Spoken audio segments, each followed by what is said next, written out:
Hari ini kita perikop yang terakhir dari Injil Yohanes. Ini adalah perikop yang terakhir dari pembahasan ekspositori Injil Yohanes. Kita membaca Yohanes pasal yang terakhir, ayat yang ke-20, dan seterusnya. Di situ LAI memberikan judul murid yang dikasihi Yesus, ya, murid yang dikasihi Tuhan, yang dikasihi Yesus. Ini juga yang kita pakai sebagai tema, ya. Ketika Petrus berpaling, ia melihat bahwa murid yang dikasihi Yesus sedang mengikuti mereka, yaitu murid yang pada waktu mereka sedang makan bersama duduk dekat Yesus, dan yang berkata, "Tuhan, siapakah dia yang akan menyerahkan engkau?" Ketika Petrus melihat murid itu, ia berkata kepada Yesus, "Tuhan, apakah yang akan terjadi dengan dia ini?" Jawab Yesus, "Jikalau aku mengendaki supaya ia tinggal hidup sampai aku datang, itu bukan urusanmu, tetapi engkau ikutlah aku."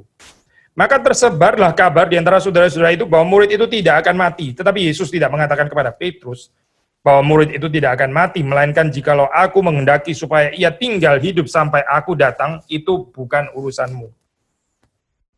24, dialah murid yang memberi kesaksian tentang semuanya ini dan yang telah menuliskannya, dan kita tahu bahwa kesaksiannya itu benar.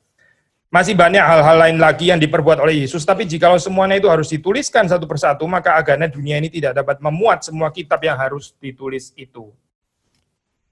Demikian pembacaan firman Tuhan. Mari kita berdoa kepada Tuhan. Tuhan, kami bersyukur Engkau memberikan kepada kami saat-saat di mana kami boleh datang beribadah kepada Tuhan, entah kami yang mendengar di rumah, atau kami yang juga datang di rumah Tuhan untuk bersama-sama beribadah kepada Tuhan dan juga bersekutu. Kami berdoa supaya perenungan firman Tuhan ini Engkau sendiri yang menggerakkan, Engkau sendiri boleh menyatakan belas kasihan dan anugerah Tuhan, sehingga kehidupan kami ini sekali lagi boleh diteguhkan iman, pengharapan, cinta kasih kami kepada Tuhan, dan juga kepada sesama. Kami berdoa supaya Tuhan memberkati, mengurapi hamba-Mu, melayakkan, dan Tuhan memberkati juga setiap orang yang mendengar, berkati juga untuk semua pelayanan di dalam Aufi, bisa berjalan dengan baik semua koneksi, dan kami berdoa apa yang kami renungkan ini sungguh-sungguh menguduskan kami sekali lagi. Demi Yesus Kristus kami berdoa. Amin. Kalau sudah membaca di dalam ini ya, di dalam komentar itu ada perdebatan gitu, ini tentang beloved disciple, ini sebetulnya siapa gitu ya. Wah, kita nggak sedang mau membahas ini, soalnya karena ini adalah satu perdebatan scholarly yang nggak tentu bermanfaat untuk perenungan kita gitu. Tapi saya mau coba melihat dari sedikit angle yang lain, mungkin angle penghayatan psikologis di dalam pengertian yang benar gitu. Pertanyaan kenapa ya di sini Yohanes menyebut dirinya itu murid yang dikasihi Yesus, murid yang dikasihi Yesus. Ya di sini kalau saudara, kenapa dia nggak tulis namanya sendiri gitu ya? Aku Paulus, itu misalnya, aku Yohanes berkata kepadamu. Kenapa menyebut dengan title murid yang dikasihi Yesus? Ya, di dalam hal ini pun juga ada berbagai macam tafsiran sebetulnya ya. Tapi saya mungkin kita bisa memulai dengan satu penafsiran yang bisa menjadi satu penafsiran yang keliru gitu ya. Waktu di sini Yohanes mengatakan murid yang dikasihi Yesus, itu pasti maksudnya bukan di dalam pengertian bahwa yang dikasihi Yesus itu cuma saya, yang lain itu ya nggak tahu ya dikasih Yesus atau enggak, jangan-jangan sih tidak gitu. Nah ini nggak ada gunanya ya saya penghayatan seperti ini. Penghayatan narsisistik kayak begini nggak berguna sama sekali gitu. Waktu Yohanes menulis murid yang dikasihi Yesus, tentu saja di dalam kalimat ini bukan mau mengatakan ya implicitly bahwa dia satu-satunya yang dikasihi Yesus, sementara yang lain itu adalah ya kayaknya sih enggak sih ya. Memang saya kayaknya yang paling dikasih. Itu kegeeran seperti itu nggak ada gunanya pasti ya. Dan kita percaya pasti bukan Yohanes dalam hal ini gitu. Lalu kenapa ya dia mengatakan dirinya itu murid yang dikasih Yesus? Tadi kita mengatakan waktu dia menyebut dirinya murid yang dikasih Yesus, bukan berarti yang lain nggak dikasih Yesus gitu kan ya. Tapi perhaps ya kita bisa mengaitkan dengan ini ya, dengan bagian ini, meskipun nggak harus dengan kalimat yang sekeras ini ya. Orang lain dikasih Tuhan atau tidak, itu adalah penghayatannya orang itu ya. Saya pinjam istilah ini ya, urusannya orang itu dengan Tuhan gitu. Waktu kita bilang urusannya itu di dalam pengertian bukan kita nggak peduli, bukan ya. Tapi dalam pengertian setiap orang itu mesti menghayati apakah dia dikasih oleh Tuhan atau tidak. Yohanes itu melihat dirinya sebagai yang dikasih oleh Tuhan, yang dikasih oleh Yesus. Ini penting sekali ya saudara. Penting sekali di dalam kehidupan ini kita punya keyakinan bahwa kita ini diterima dan dikasih oleh Tuhan. Orang yang di dalam kehidupannya itu nggak ada keyakinan bahwa dia dikasih oleh Tuhan, di dalam kehidupan dia akan terus mencari kasih, mencari perhatian daripada orang-orang lain. Sekali lagi ya, saudara. Orang yang nggak bisa mencukupkan diri nih dengan cinta kasih dari Tuhan, dia di dalam kehidupannya akan terus-menerus insecure ya. Dia terus-menerus gelisah, dia terus-menerus mencari bagaimana dia dikasih oleh orang lain gitu. Nah, saya nggak tahu ya, sebagian orang memang di dalam ini ya, childhood experience yang sulit gitu ya. Mungkin nggak ada pengalaman terlalu dikasih oleh orang tua, saya nggak tahu gitu. Kita semua ada di dalam ketidaksempurnaan kan, di dalam kehidupan kita gitu. Kadang-kadang ada pengalaman childhood yang sangat broken ya, mengakibatkan kita terus akhirnya jadi nggak bisa keluar mungkin daripada itu ya. Pada Injil kita percaya juga menyelesaikan hal ini. Akhirnya terus kemudian di dalam keadaan seperti ini, kehidupannya itu dikuasai dengan apa ya? Dikuasai dengan bagaimana dia terus-menerus mencari orang-orang yang bisa mengasihi dan menerima dia. Lalu dia jadi terharu sekali kalau dia dikasih dan diterima oleh orang lain. Sekali lagi kita mau mengatakan apa sih? Kita mau mengatakan bahwa Injil itu membebaskan orang daripada penyakit ini, Injil itu membebaskan orang daripada brokenness yang seperti ini gitu. Kita nggak perlu menghidupi narasi childhood kita yang nggak sempurna itu. Itu bukan narasinya orang Kristen, narasinya orang Kristen adalah kita dikasih oleh Tuhan dan kasih Tuhan itu senantiasa cukup, lebih daripada cukup. Kita dikasih seluruh dunia, seluruh dunia mengasihi kita, tapi kita nggak dikasih oleh Yesus ya, nggak berguna dalam hal ini. Gitu. Nggak akan membuat kita jadi lebih tenang juga. Gitu. Seluruh dunia menerima kita, ya, memuji kita, ya, mengeluh-elukan kita, memeluk kita, tapi kita nggak ada pengalaman dikasih oleh Yesus, nggak ada narasi ini dalam kehidupan kita. Nggak ada gunanya itu bagian itu. Karena dunia itu lenyap begitu saja, kasihan sekali orang itu sangat miserable.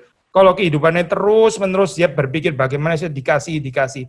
Bukan cuma itu bukan cuma itu saja.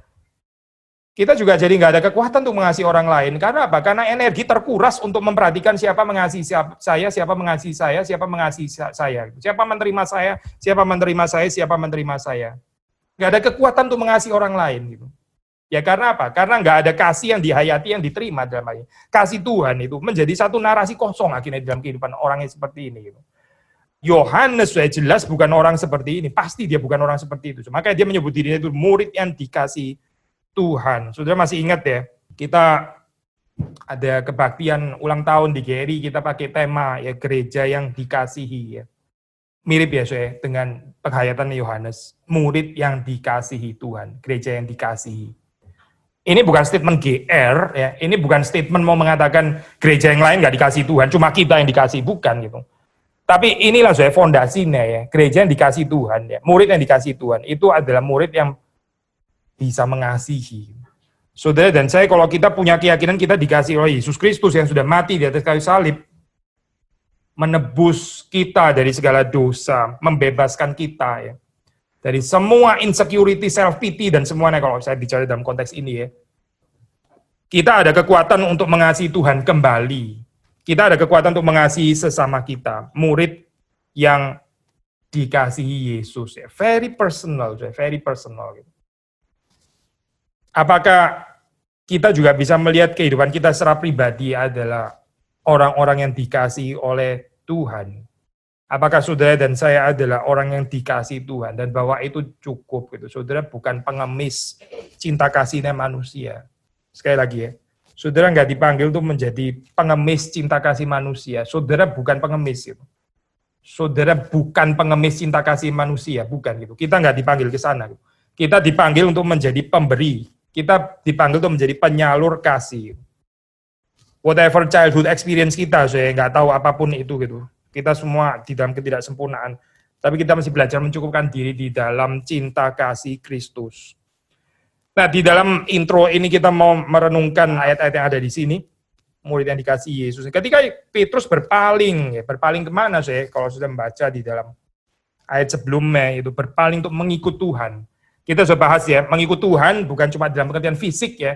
Likely, literally, waktu itu memang Petrus betul-betul berjalan bersama dengan Yesus di belakangnya gitu ya. Mengikut Tuhan, di dalam pengertian literally, physically ya, mengikut Tuhan. Tapi juga di dalam pengertian mengikut Tuhan, di dalam pengertian batinia gitu. Dia mengikut Tuhan, spiritually. Petrus berpaling, ia melihat bahwa murid yang dikasihi Yesus sedang mengikuti mereka. Murid yang dikasihi Yesus ini juga mengikut Tuhan.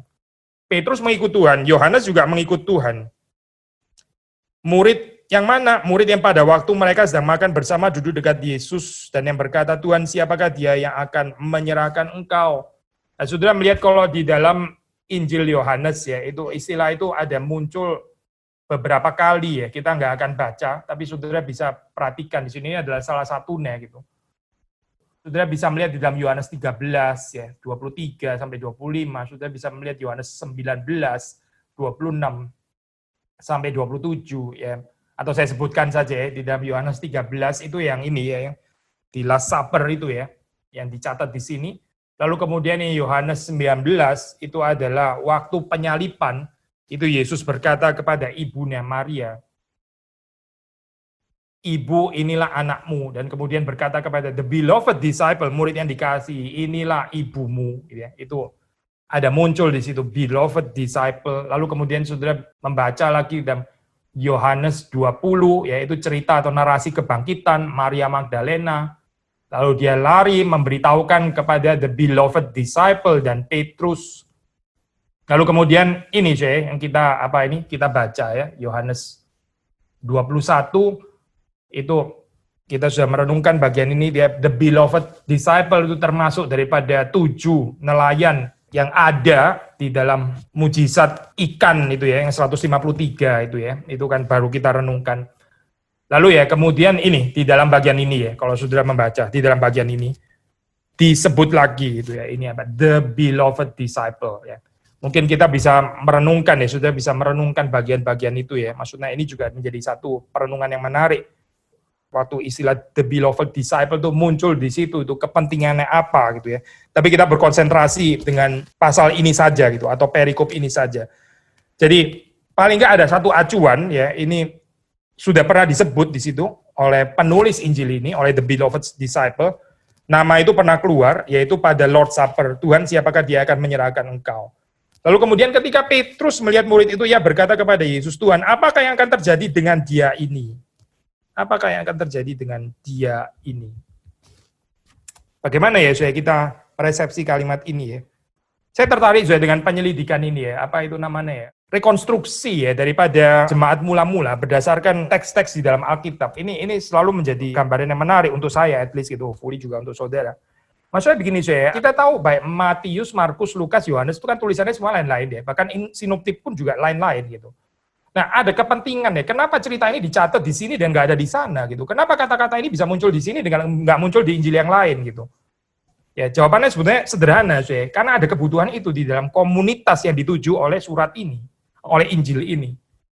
Ada Johannine community, ya, ada Petrine community, ada komunitasnya gitu ya, ada ya gerejanya di dalam istilah modern, nah, kalau kita mau pakai gitu ya. Nah, ini berarti bisa ada catatan seperti ini, kita bisa merekonstruksi apa, saya? Agaknya, dan ini sudah poin seperti ini sudah bisa ketemukan juga di dalam komentari, bukan cuma satu komentari yang menulis seperti ini ya. Ada certain kompetisi saya di dalam ini, di dalam community itu gitu. Ini dari sini kita merekonstruksi. Ya. Ada kompetisi di sini gitu antara partai Petrus dan partai Yohanes gitu ya. Mirip seperti yang dialami oleh Paulus seperti sudah tahu ya di dalam surat Korintus kan sama di dalam hal ini ya. Dan ini mengancam kesatuan tubuh Kristus ya. Hari ini kita perjamuan kudus ya. Hopefully kita bukan meaningless perjamuan kudus, tapi ini sesuatu yang seharusnya itu meaningful ya. Visi kita itu adalah kingdom of God seharusnya, bukan siapa dekat dengan siapa, siapa akrab dengan siapa gitu. Justru perjamuan kudus itu harusnya itu merelativisasi ini semua kan ya. Tapi saudara melihat di sini ya, selalu ada apa ya, ini penyakitnya manusia gitu. Bahkan Petrus pun ya mewakili kita semua, kita nggak lebih baik dalam hal ini. Selalu ingin tahu ya nasibnya orang lain itu, kenapa dia mengalami itu, kenapa dia mengalami ini, gitu. Kenapa dia masih ada kerjaan di dalam saat seperti ini, sementara saya sulit untuk dapat kerjaan. Kenapa dia keluarganya harmonis, kalau keluarga saya kok nggak harmonis atau kurang harmonis. Kenapa dia anaknya pinter, anak saya kok struggling banget ya di dalam belajar dan sebagainya. Kenapa dia sehat, saya kok terus bergumul dengan sakit penyakit yang nggak selesai-selesai seperti ini. Kenapa ya. Sounds familiar, harusnya itu kalimat ini kan ya di dalam kehidupan kita. Ini bukan satu perkataan yang remote sama sekali, terus kemudian, ngapain sih Petrus kayak kalimat-kalimat seperti ini? Seperti kayak saudara dan saya nggak pernah tanya aja kalimat seperti ini. Sekali lagi ya, saya. Tuhan, apakah yang akan terjadi dengan dia ini? Saya balik lagi ya kepada poin tadi ya. Waktu Yohanes menyebut dirinya murid yang dikasihi Yesus, itu very personal, very personal. Menghayati secara personal gitu loh ya. Nggak usah kepo ya dengan urusannya orang lain yang bukan bagiannya kita. Itu bikin kesedihan yang nggak ada perlunya. Saya pernah share hasil riset yang sudah agak lama, nggak tahu sekarang mungkin sudah berkembang lagi ya, tapi beberapa tahun lalu saya pernah di riset orang yang setelah main, saya lupa Facebook kalau nggak salah ya, mungkin Instagram juga kali ya, mungkin lebih lagi, nggak tahu lah, soalnya Instagram kan cuma gambar gitu ya. Setelah orang main Facebook atau Instagram gitu ya, itu ya sekarang saya lagi-lagi agak lupa saya ini angkanya. Pokoknya saya kalau nggak 2 dari 3 ya 1 dari 3. Anggaplah kita ambil variasi yang rendah saja ya, 1 dari 3, which is sudah sangat high menurut saya. 1 dari 3 orang yang main medsos itu sedih, saya. 1 dari 3 orang yang main medsos itu setelah selesai main medsos jadi sedih. Sedih kenapa? Karena sedih melihat kehidupannya orang lain itu kok lebih baik daripada saya. Gitu. Bodoh ya saya orang seperti itu. Gitu. Karena yang di-share di Facebook sebenarnya kan selalu yang baik-baik gitu kan, saya. Nggak ada orang lempar-lemparan piring terus kemudian di-foto, di-upload di Facebook kan nggak ada memang. Orang lagi berantem pukul-pukulan di kan memang nggak ada gitu. Kita semuanya rangkul-rangkulan gitu ya, mesra, itu di post di Facebook. Banyak ini ya, banyak artificialnya di situ kan ya. Meskipun kita juga jangan terlalu curiga, bukan berarti semuanya itu bohong semua ya. Tapi itu masuk ke dalam persoalan yang lain, paranoia gitu. Sirik lu nggak suka orang lain ini seneng kayaknya gitu, semua lu anggap bohong gitu. Ini semuanya studio gitu ya, ini semuanya ini badan muka itu badannya dia kayaknya langsing kayak begitu, bukan badannya dia. Gitu ya, karena kita nggak terima orang lain langsing dan sebagainya, nggak harus dibaca kayak begitu juga sih. Tapi intinya saudara tahu ya, menurut riset itu ya, banyak orang setelah akses medsos terus itu mulai hidupnya jadi sedih gitu ya, hidupnya jadi sedih seperti kehidupannya kok lebih sengsara, lebih kasihan dan sebagainya, self pity dan sebagainya, nggak berguna saya bagian kayak gini nih di dalam kehidupan manusia. Yang paling ironis itu kalau kita melihat gereja lain kita juga jadi sedih gitu ya. Sama dong berarti. Kalau kita melihat jadi gereja lain, kita jadi insecure gitu ya. Kita jadi apa ini namanya? Jadi terus kemudian melihat kenapa gereja lain bisa, apa yang akan terjadi dengan gereja lain? Mirip ya di dalam hal ini. Petrus mengatakan kalimat ini, sekali lagi ya. Sepertinya bukan satu pertanyaan, bukan satu pemikiran, bukan satu yang rumit gitu. Bukan sesuatu yang, ini apa sih, kok bisa ada kayak begini gitu. Karena di dalam kehidupan kita, kehidupan saudara dan saya, khususnya dalam saat-saat seperti ini, banyak sekali orang lain berpikir, selalu orang lain itu lebih baik keadaannya daripada saya gitu. Dan itu tidak berguna sama sekali. Gak berguna sama sekali, betul-betul gak berguna. Renungkanlah ya sekali lagi nih, kenapa Yohanes menyebut dirinya murid yang dikasihi Yesus. Di dalam hal ini ya, di dalam hal ini Petrus boleh belajar daripada Yohanes gitu. Yohanes nggak tanya kalimat ini ya, tapi saudara jangan salah message-nya. Saya bukan sedang mempermuliakan Yohanes terus kemudian merendahkan Petrus, sama loh. Kita jatuh ke dalam persoalan kompetisi lagi dong berarti. Bukan itu saya. Tapi kalau kita melihat ada keindahan yang dihati oleh Yohanes yang tidak tanya kepada Tuhan, Tuhan apa yang akan terjadi dengan Petrus ini gitu ya. Nggak ada kan saya kalimat itu gitu. Saya percaya, kenapa Yohanes gak ada kalimat seperti itu? Karena dia yakin dia dikasihi Yesus. Dikasihi Yesus itu cukup, dan kita setia dengan porsi yang Tuhan percayakan di dalam kehidupan kita. Kalau kita terus-menerus sibuk melihat orang lain, ya hidup ini penuh dengan kegelisahan, malah bisa jadi hatred ya, jadi hatred.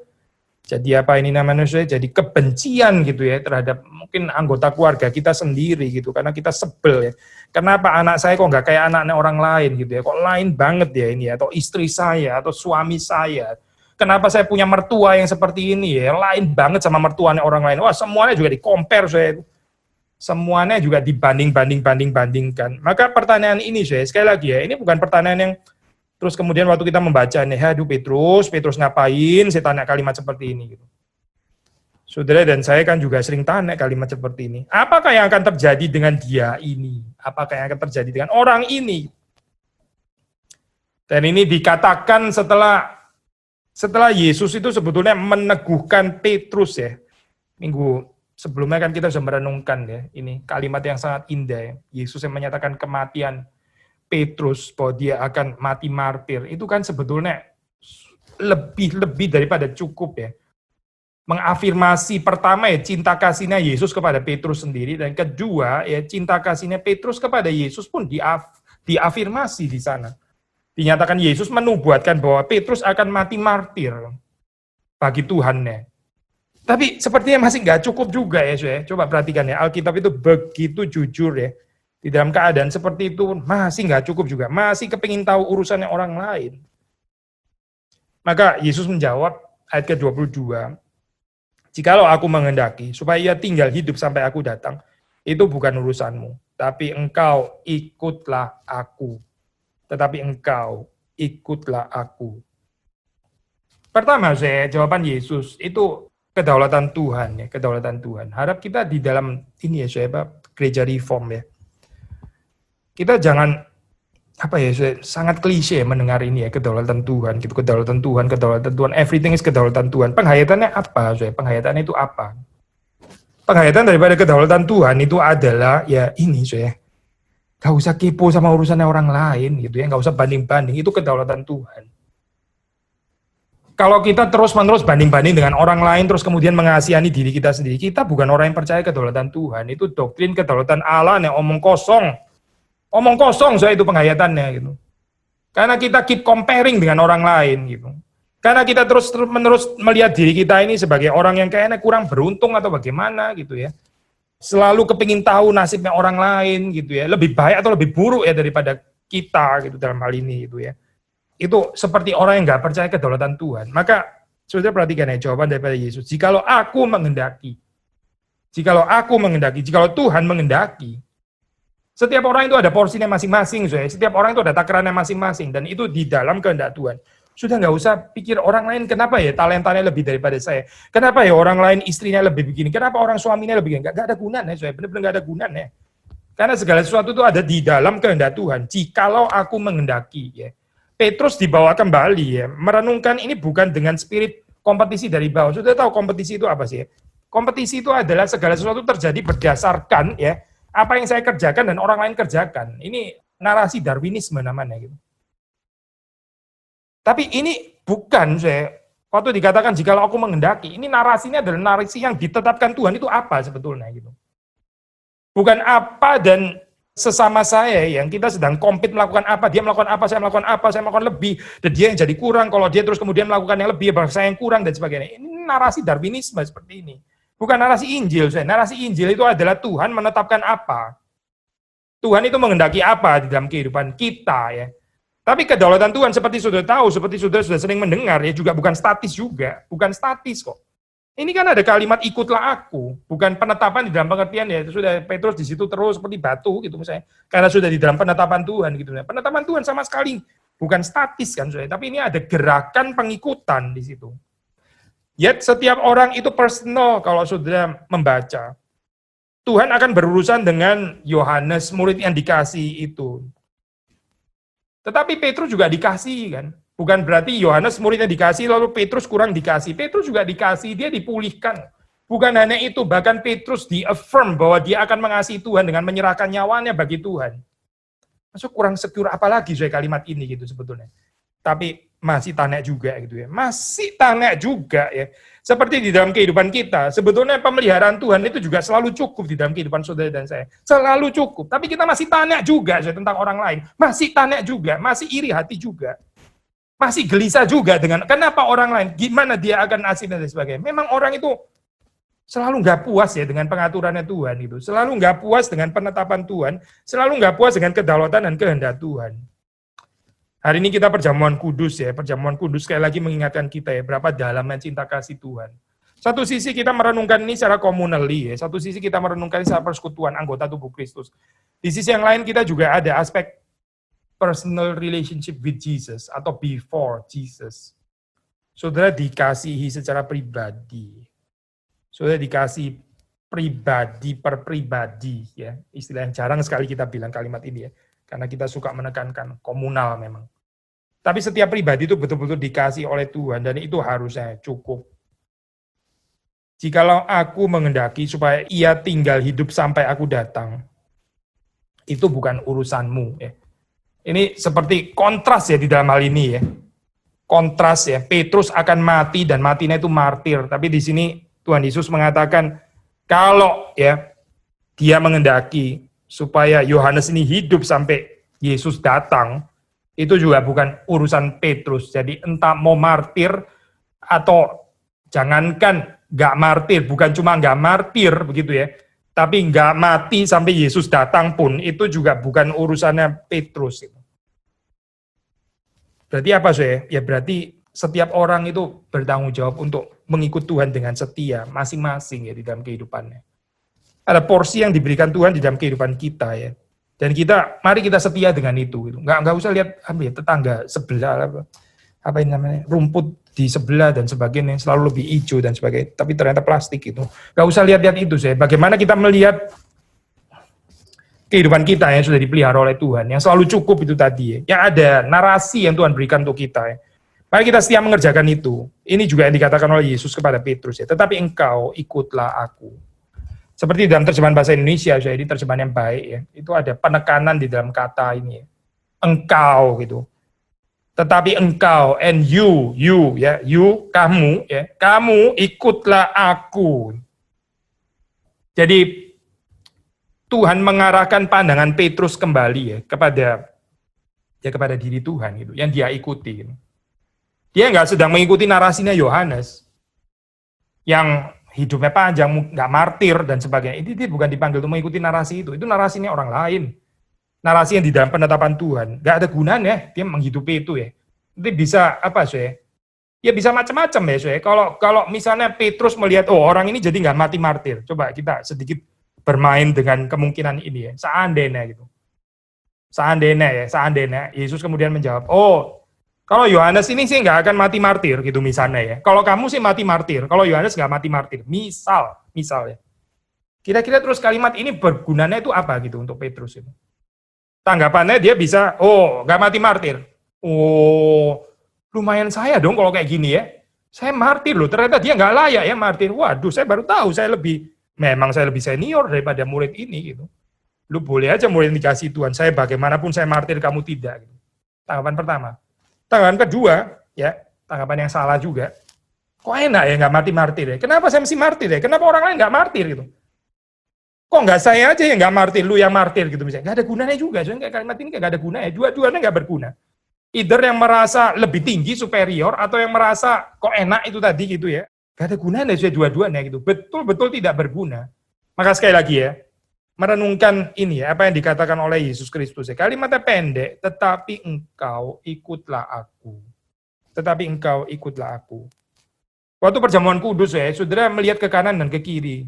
Ya, saudara bukan melihat ke kanan dan ke kiri terus kemudian, waduh pakaiannya kok lain ya gitu.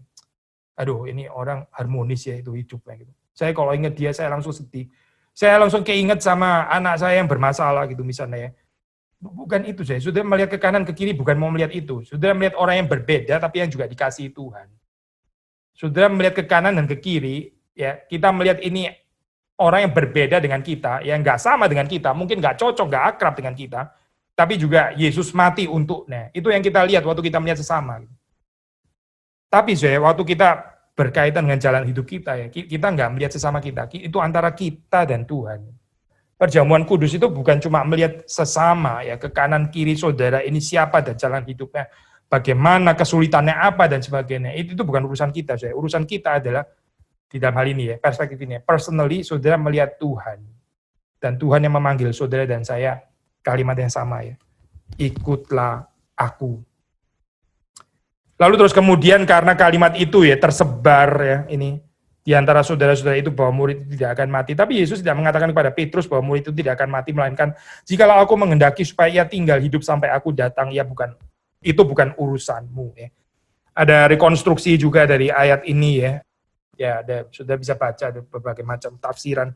Tapi saya persuaded dengan ini ya, tafsiran yang mengatakan bahwa agaknya Johannine community itu saya ada kekecewaan, disappointed ternyata Yohanes mati juga gitu ya. Bukannya Yesus pernah bilang, jikalau aku menghendaki supaya ia tinggal hidup sampai aku datang, itu bukan urusanmu. Tapi kalau ternyata mati juga gitu ya murid ini. Bukannya Yesus bilang akan hidup sampai aku datang. Makanya di sini ada koreksi, ini penting ya soalnya. di-clarify, sebetulnya dikatakan Yesus itu jikalau aku menghendaki supaya tinggal hidup sampai aku datang, itu bukan urusanmu. Itu precisely yang dikatakan. Yesus nggak mengatakan kepada Petrus bahwa murid itu tidak akan mati. Nggak ada kalimat itu ya. Jadi ini satu kalimat pastoral lah saya, kalimat pastoral yang menggembalakan Johannine Community. Poin terakhir saya kita membaca di dalam ini ya, kata penutup ini ya. Dialah murid yang memberi kesaksian tentang semuanya ini dan yang telah menuliskannya, dan kita tahu bahwa kesaksiannya itu benar. Gereja yang dikasihi, murid yang dikasihi itu adalah murid yang seperti apa sih saya ini? Gereja kalau dikasihi itu gereja yang apa? Ya sudah pasti bukan gereja yang posting kalau dia dikasihi gitu ya. Seperti Yohanes juga nggak posting seperti itu kan ya. Murid yang dikasihi itu apa sih artinya saya? Kalau di sini ya ini murid yang memberi kesaksian yang benar. Kalau saudara dan saya dikasihi, kita memberi kesaksian, dan kesaksian itu adalah kesaksian yang benar. Waktu kita gagal, saya merenungkan cinta kasih Tuhan di dalam kehidupan kita, ya, kita jadi terus-menerus ngurusin orang lain ya. Ngurusin orang lain ini bukan urusan kita. Gitu. Kita terus-menerus banding-banding diri kita dengan orang lain, nggak pernah puas terus-menerus berada dalam kegelisahan yang nggak pernah berhenti ya. Karena apa sih? Karena nggak mengerti cinta kasih Tuhan. Cinta kasih Tuhan itu bukan membuat kita pasif loh, saya bukan itu. Nah, saudara mungkin pikir justru bagus dong, ada kehidupan kalau orang ngurusi orang lain gitu kan ya. Tapi kalau orang nggak ada kepo-nya kan hidup jadi langsung kayak kuburan gitu. Oh enggak, saya bukan kayak kuburan. Yohanes bukan kuburan kok, bukan. Ini murid yang nggak ngurusin urusannya orang lain. Si Yohanes yang dikasih Tuhan, dia memberi kesaksian, dia menulis ini dia menulis 21 pasal ini. Regardless ya postscriptnya itu, saya nggak mau masuk ke dalam perdebatan ini ya. Postscriptnya sebetulnya siapa yang menulis dan sebagainya. Dia yang memberikan kepada kita ya, jadi saluran berkat ya. Memberikan kesaksian ini dari mulai pasal 1 ya sampai kepada yang terakhir. Demikian juga saudara dan saya diundang ya. Kalau kita mengerti ya, cinta kasih Tuhan, kita itu berhenti ini ada berhenti self conscious ya. Saya suka pakai istilah ini. Ada orang itu self conscious ya. Terus terlalu peka sama dirinya sendiri ya. Terus itu urusan tentang dirinya sendiri, self conscious, gak bisa bersaksi. Cinta kasih Tuhan itu cukup di dalam kehidupan saudara dan saya. Kita jangan pikir kita lagi, sudah selesai, sudah kelar, itu sudah dibereskan. Yesus bilang sudah selesai. Sudah selesai di atas kayu salib. Kita jangan meneriakkan kalimat balasan, belum selesai Tuhan. My childhood experience itu lebih menyakitkan daripada cinta kasih-Mu. Kita jangan teriak seperti itu. Karena Yesus bilang sudah selesai, ya itu sudah selesai. Gitu. Sudah selesai, jangan dibikin jangan belum selesai. Karena memang sudah selesai. Gitu. Yesus bilang sudah selesai. Mari kita menghidupi narasi sudah selesai. Ini apa nih yang sudah selesai? Ini penebusan Yesus Kristus sudah selesai. Saudara sepenuhnya dikasihi oleh Tuhan. Sudah jangan cari lagi cinta kasih dan perhatian lah apalah dari orang lain. Kecuali saudara nggak percaya Yesus ya itu lain urusan. Gitu. Kecuali saudara nggak percaya Injil ya, saudara akan terus self-pity dan self-conscious, akan peka sekali dengan orang yang menerima saudara, menolak saudara, menerima, menolak, menerima, mengasihi, tidak mengasihi, dan sebagainya. Muter di situ terus ya, nggak selesai-selesai. Tapi itu bukan narasi kita, bukan. Itu bukan narasi Injil. Narasi Injil itu sudah selesai. Sudah selesai. Saudara sudah dikasihi sepenuhnya. Lalu setelah itu apa? Nah ini kalau mau bicara belum selesai nih. Belum selesai nih, saudara dan saya bersaksi. Bersaksi tentang Kristus. Ya, bersaksi tentang Kristus. Saudara menyaksikan kebenaran. Dan saudara perhatikan ya, ayat ke-25 ya. Itu Yohanes mengatakan, dengan bahasa hiperbol, ya, dengan bahasa hiperbol. Tapi saudara bisa melihat di situ ya, yang ada pada Yohanes ya, kesaksian itu lebih banyak, jauh lebih banyak daripada yang dia bisa tulis. Berarti hidupnya Yohanes ini betul-betul di dalam segala kelimpahan. Dia sendiri juga adalah saksi waktu Yesus mengatakan, aku memberikan kepadamu hidup dalam segala kelimpahan. Itu betul-betul hidupnya Yohanes itu di dalam segala kelimpahan. Yang dia katakan, yang dia saksikan, ya, atau kalau kita hamba Tuhan yang dikhotbahkan, itu sebagian kecil saja daripada pengalaman kehidupannya. Saya mengajar di STT, saya memperingatkan ini ya mahasiswa. Kadang di dalam pergumulan, ini bukan, saya sharing ini bukan untuk mempermalukan ini ya, mahasiswa bukan gitu, tapi ini pergumulan memang banyak orang gitu. Jadi bisa ada 3 macam orang waktu tulis paper atau tulis tesis begitu ya. Ada orang itu yang tulis itu, yang dia tulis itu adalah sebagian daripada apa yang dia tahu. Jadi waktu ujian, waktu dikejar pertanyaan, dia tahu di balik tulisannya itu masih ada yang ini dia masih bisa jawab gitu. Berarti ini tulisannya adalah sebagian daripada apa yang dia tahu. Ya. Tapi ada juga yang dia tulis itu persis dengan apa yang dia tahu. Gitu. Jadi kalau kita tanya saya ini nggak tahu, nggak bisa jawab. Kenapa nggak bisa jawab? Ya karena dia tahunya persis sebatas yang dia tulis itu. Yang dia tulis adalah persis yang dia tahu. Jadi kalau kita tanya perkembangan, dia nggak bisa jawab juga. Karena apa? Yang dia tahu adalah sebatas yang dia tulis ya. Tapi ada juga yang sangat menakjubkan adalah yang dia tulis dia sendiri nggak tahu ternyata gitu. Jadi dia sendiri tulis tapi dia nggak tahu apa yang dia tulis gitu. Wah ini kacau luar biasa ya. Jadi tulisannya itu lebih besar daripada pengetahuannya. Dia menulis apa yang dia nggak mengerti gitu. Needless to say ya. Yang kita mau katakan adalah seharusnya kehidupan kita yang kita katakan itu adalah sebagian saja daripada kekayaan pengalaman rohani kita berjalan bersama dengan Tuhan. Jangan sebaliknya perkataannya muluk-muluk indah-indah ya. Perkataannya kesaksiannya itu adalah hal-hal yang bagus-bagus, padahal di dalam kehidupan kita itu nggak ada seperempatnya itu, cuma seperdelapannya itu dan sebagainya. Tapi kita bicara hal yang indah, nggak cocok ya dengan yang ditulis di sini ya. Coba saudara perhatikan itu. Masih banyak hal-hal lain lagi yang diperbuat oleh Yesus, tapi jikalau semuanya itu harus dituliskan satu persatu, maka agaknya dunia ini tidak dapat memuat semua kitab yang harus ditulis itu. Celakalah saudara dan saya, kita ini celaka ya, kalau kita ini lebih daripada yang sesungguhnya ya, apa yang kita katakan, yang kita omong kepada orang ternyata itu lebih daripada keadaan kita sesungguhnya. Celakalah kita, Ini kehidupan kemunafikan namanya. Kehidupan yang nggak mempermuliakan Tuhan, nggak memberikan kesaksian yang benar. Kenapa, Ya ini mirip seperti tadi yang saya bilang itu, ilustrasi itu tadi gitu. Dia sendiri nggak mengerti apa yang dia tulis. Dia tidak mengerti apa yang dia katakan. Ini cuma ngomong kalimat-kalimat indah doang, kayak begini. Kekristenan akan sangat dihina ya kalau menjadi gambaran seperti itu. Dan Yohanes, murid yang dikasih itu mengingatkan saudara dan saya. Jangan kita ini dinilai lebih tinggi daripada kita seharusnya. Jangan orang itu berpikir kita itu seperti apa, padahal kenyataannya bukan seperti itu. Itu sangat menakutkan, sangat menakutkan penghakiman Tuhan seperti itu ya. Tapi mari kita jujur, ya. Mari kita jujur. Di dalam kelimpahan yang Tuhan berikan dalam kehidupan kita ya, kita menyaksikan waktu kita saksikan itu betul-betul yang condensed, crystallized yang kita menggumulkan di dalam kehidupan kita ya. Kita berusaha menaatinya di dalam kekuatan Tuhan, di dalam anugerah Tuhan. Dan bukan sebaliknya gitu ya.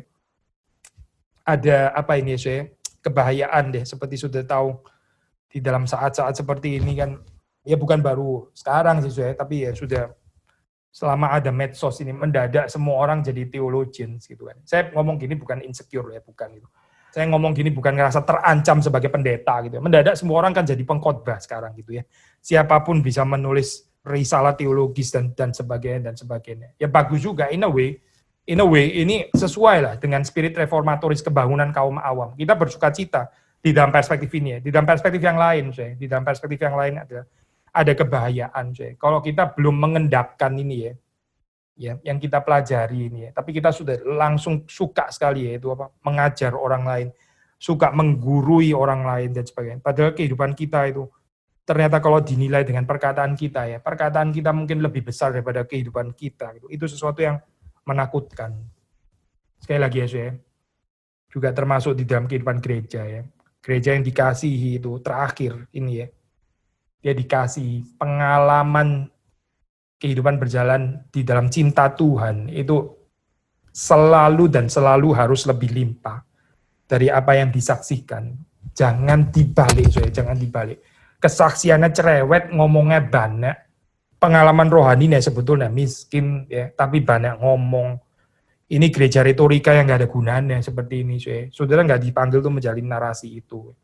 Akhirnya sekali lagi waktu kita nanti mempersiapkan diri di dalam perjamuan kudus, kita sungguh-sungguh diberkati Tuhan dan kita merenungkan ya sekali lagi apa yang sudah kita dengar pada hari ini ya. Saudara dan saya adalah orang-orang yang dikasihi Tuhan sepenuhnya. Mari kita masuk di dalam doa. Tuhan, kami bersyukur Engkau memberi kepada kami narasi bahwa kami ini dikasihi oleh Tuhan. Cinta kasih yang cukup, yang bahkan berkelimpahan, yang membawa kami, yang mengaruniakan kami kehidupan di dalam segala kelimpahan ketika kami taat. Tolong supaya kami ini berhenti memikirkan diri kami, tolong kami ini berhenti untuk mengemis cinta kasih daripada manusia, Dan dengan demikian kami tidak bersyukur akan cinta kasih Tuhan yang selalu cukup di dalam kehidupan kami.